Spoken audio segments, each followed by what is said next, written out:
Yan oh. Oh, ganda yung lupa pa rin. Yan oh. Wow. Malalim, malambot. Dati po, Mababaw lang yan. Hanggang ano lang.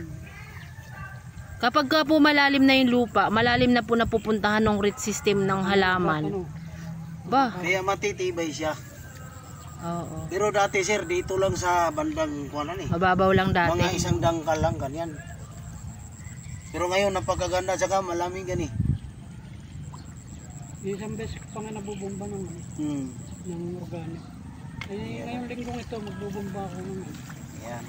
Hmm. Isang bisis pa ito ng pulyar. Yan oh. 218 ang palay natin. Ano pong variety nito, sir? 218. yan. Po?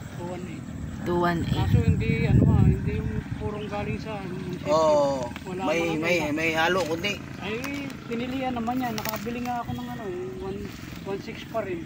40 kilo lang. Pero at least okay na din siya. Oo. Kita mo naman. Pero grabe yung pag-uulan natin. Pero tinan mo naman yung dahon ng palay mo. Oh. Maganda naman ako. Bertin. Oo. Isang buwan at isang linggo. Oo. Ang palay na ito.